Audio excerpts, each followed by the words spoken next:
Oh my god. This is the best sword I have ever seen, and I will not take that back.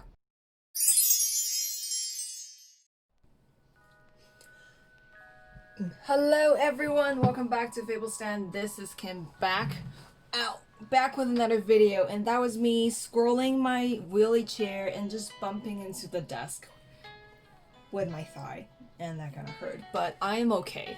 But anywho, I'm super excited today because I've been meaning to unbox this for like ages, and I just never had the time because I was working on Spread Machine and everything else. So I'm super excited to be doing this. This is the Botan Tarot. Oh my god, such a long wait. I know shipping is crazy with the pandemic, but here it is. I actually got here like last week, but you know, I've been saving it for this video for you guys. Oh my god, the Botan Tarot. Woo! By a Miyako M. I do believe she has an Instagram as well. I will leave the link down below if you want to go follow her and check out her website. And let me just make sure this is in the center because I filmed a Star Spinner Tarot and it was like off-centered and cut off, and that annoyed the heck out of me. And I know a lot of people were like, why you do this? So I'm making sure that this is nice and centered. Okay, but I'm just opening the box, so you don't really need to see my scissors, right? So I'm opening the box, and I believe I backed this like way back in the beginning of the year. It took a couple of months for this deck to come, but you know, all good things come to us. So wait, so it was worth it.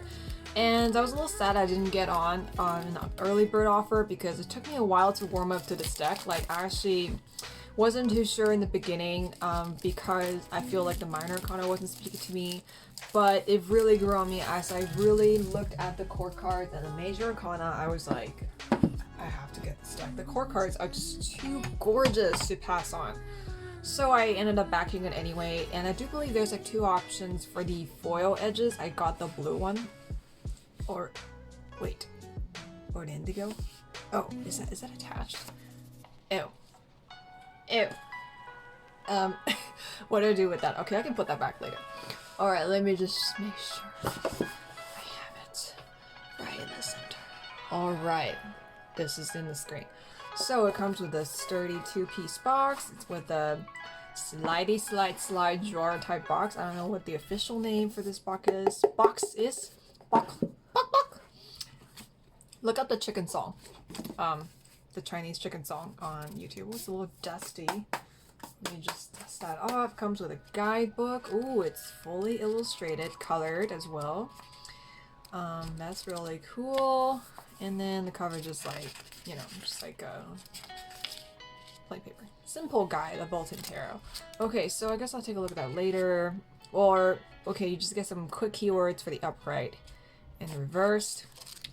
Any spreads at the end? Let me see. No spreads, but you do get like an artwork here, and that's pretty cool. This is kind of a crazy idea, but I guess if you are like really familiar with the keywords already, you can just use this page for journaling or something. Like, you can totally cut it out, and that's probably a blasphemous suggestion. I don't know what the deck creator is gonna feel about that, but you know, I don't know, just like, because I'm a journaling freak, so that just kind of came to me. Alright, so let's take a look at the cards. I'm so excited. I'm just paranoid about like this not being on camera, but let me just make sure. So there's like a little plastic band thing. Let's just put that aside. And there was a ribbon that I used for their checkout. I guess I could just put it back. Alright, I'll just leave that there. And put the plastic wrap away. And that is the back. That is the back of the cards. So Botan means, I forgot the English name for that flower, but I know it's Mudan in Chinese, and I promise to look up the actual English name. I'll probably put it on screen somewhere, but Botan is the flower, this flower, and this is the back, and look how gorgeous that is. I do believe it has a linen finish.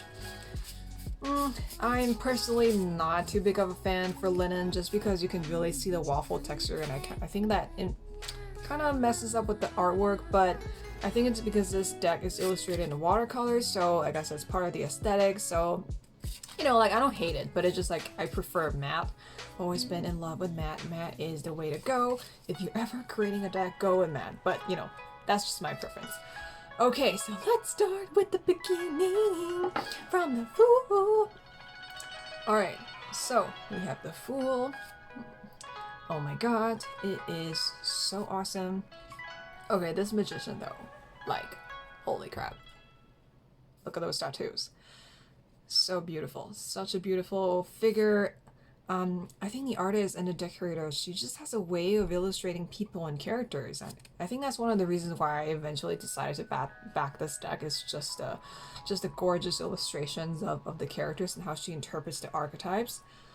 And look at this gorgeous High Priestess. The Empress. Yeah, I think like one of the reasons why I was a little back and forth with this deck was the reason why like I eventually ended up getting this deck.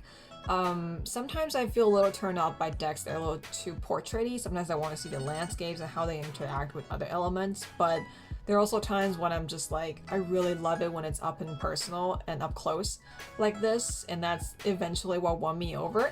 So it's a little polarized. I have extreme stance on this. Sometimes it just goes back and forth and swings like a pendulum, but that's eventually what won me over.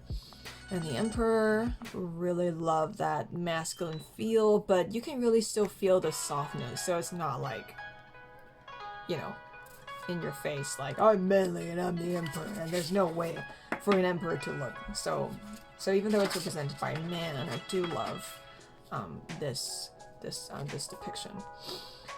The High Priest, so instead of the Hierophant, I like that. The Lovers. Chariot. Ooh, I like it's wolves? Puppies? 2 wolves. Like the wings in the back. I love that.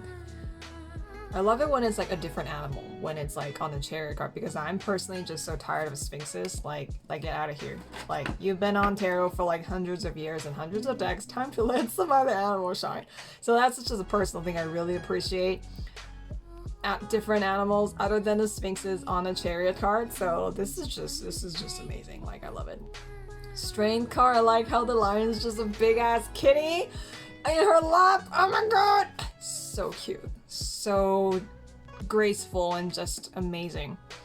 Hermit, I love the cape. I love how she looks like a wanderer and very hipster like, and she has that on her back. That's super awesome. I want that jacket, by the way. Please make it and send it to me. Wheel of Fortune, I love that. I also love an inventive wheel. Most of the time when we see the wheel, we would just see the wheel with a bunch of symbols in the middle, in between, or whatever, and then there's just like creatures in the 4 corners. I'm just like, ugh. I mean, not that I don't appreciate that, but it's just so Rider Waite looking, and I just really love inventive wheels like this. And that's also one of the most challenging cards as a decorator, because you want to communicate a spirit of the wheel, so it has to be a wheel, but what other wheels are there, you know?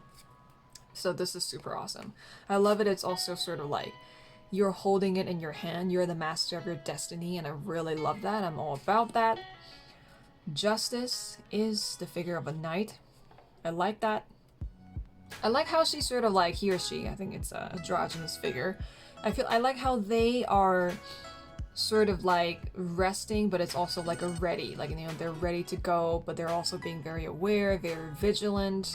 And I love that. I love how the Justice isn't just sort of this really decisive and almost dictator-like figure. I mean, not that Justice is associated with dictatorship, but it's associated with that clear-cut energy and theme of order, right? I guess dictatorship is a bad word to use. I'm sorry. I just mean like, I guess ultimate authority is what I'm looking for, like ultimate authority. Dictatorship is corrupted authority. So let me just make that distinction.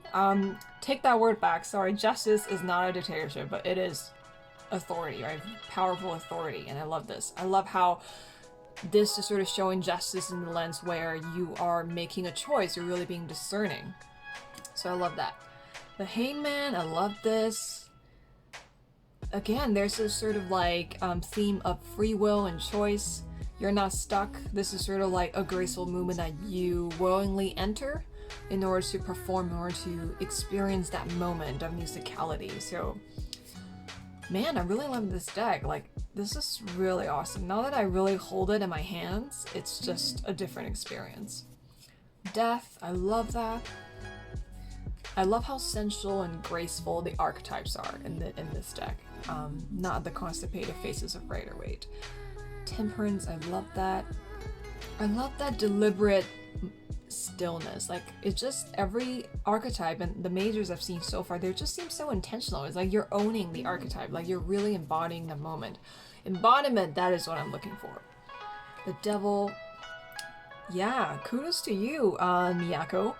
This is an amazing deck, and I love your spirit. I love the spirit that is coming through. I almost feel bad for like doubting the deck in the beginning because I wasn't sure if I was gonna back it or not, but I guess something you just have to really look at it up close to really appreciate it. And I'm so glad I backed the deck, even if I missed it on the early bird. But you know, the Tower, I love how serene and peaceful everything looks. That's really great. The Star, gorgeous. Oh my fucking goddess. The Moon though, oh, look at that crown. That is just beautiful. Gorgeous. I love that. I love these like the 3 stars are interpreted as human figures. I love the spirit that's coming through them.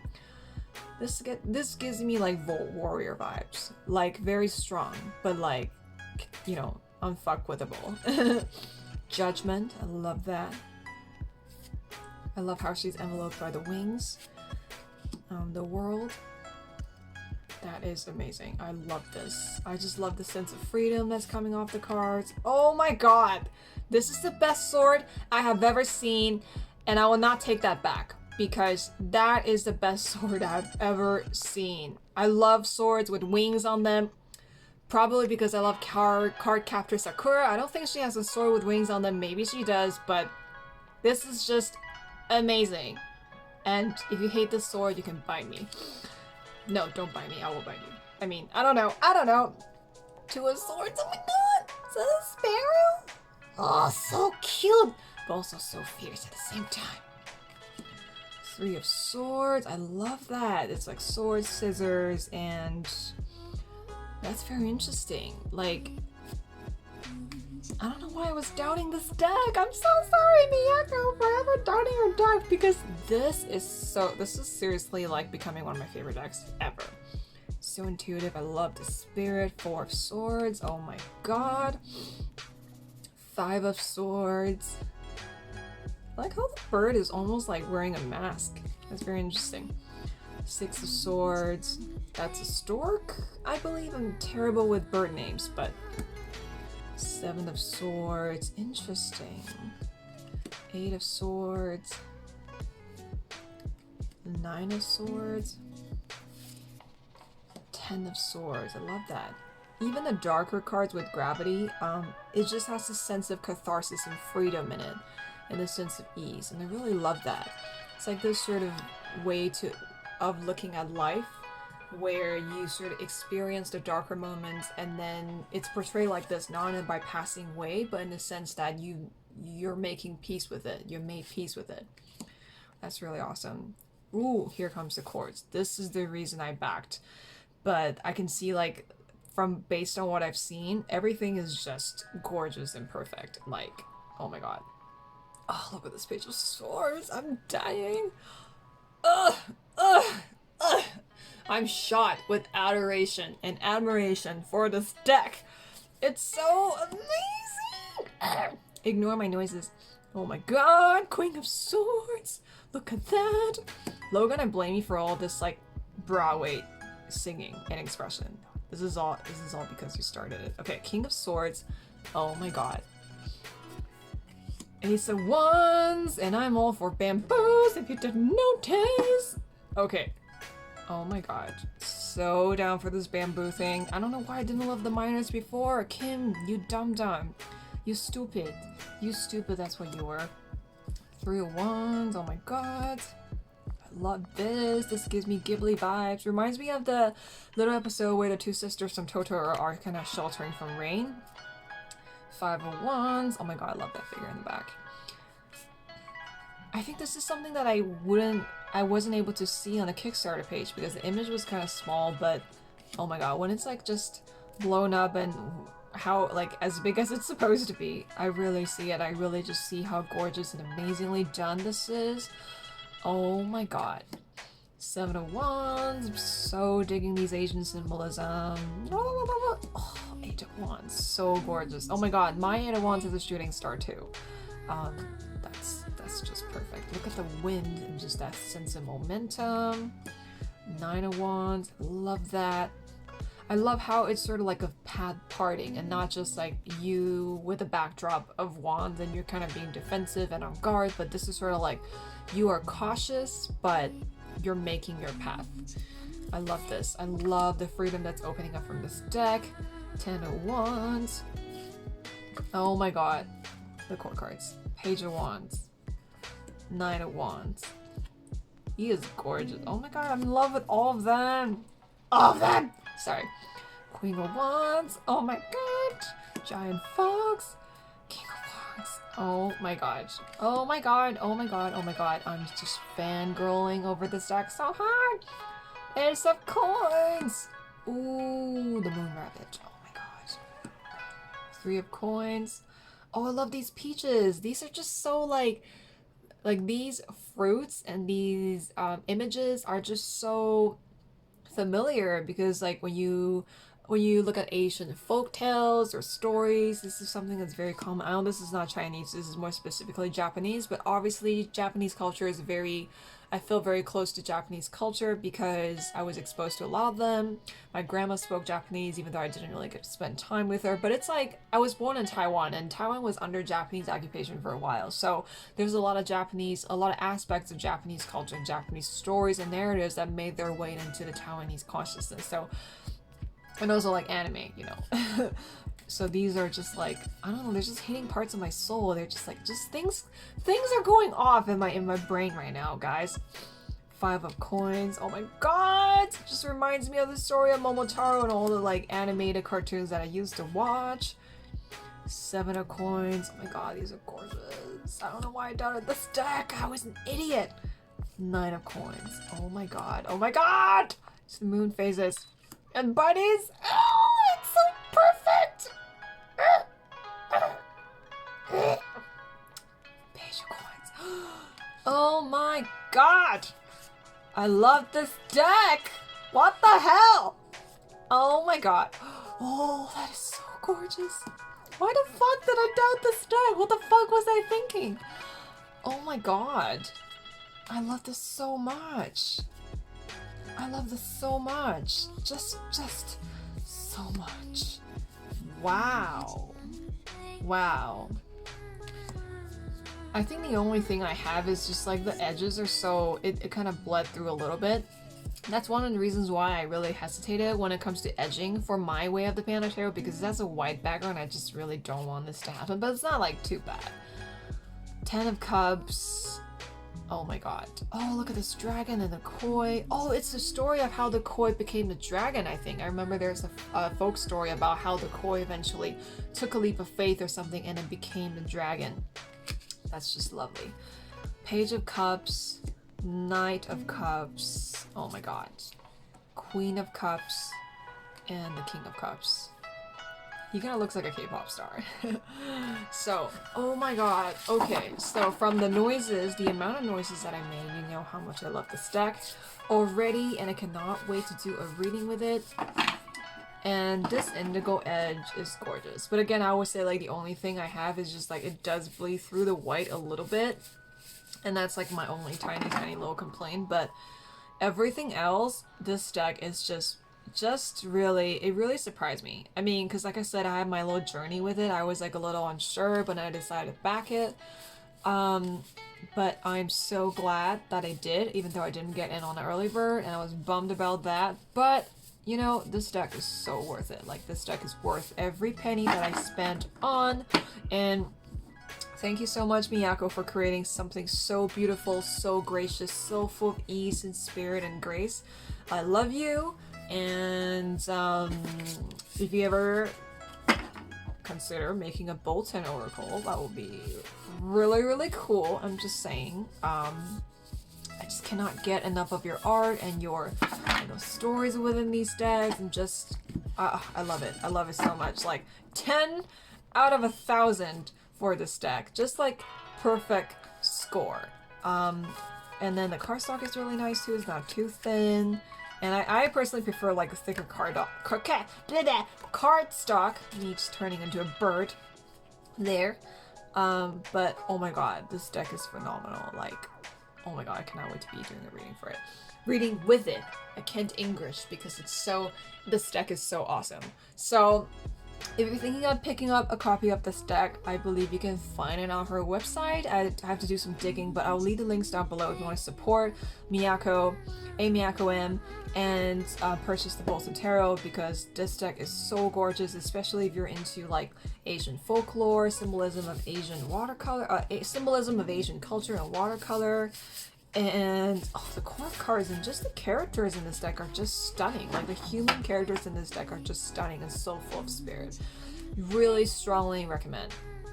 And I'll be back, maybe make another video about how I'm working with it, how I'm experiencing it, and also just some maybe readings. I'll do some readings with it on this channel, perhaps. So that's it for this review, or more like an unboxing, first impressions, and I hope you enjoyed it, and don't mind all the noises that I made. They are just... I'm trying to embark on a path of authenticity, and that is part of me. just noises, just a bag of noises, really. Alright, until next time, stay cute but fierce, guys. I think that's my new tagline. My old one is like, be the hero of your own story. But I really like this one better. Stay cute but fierce, gentle but savage. Alright, bye.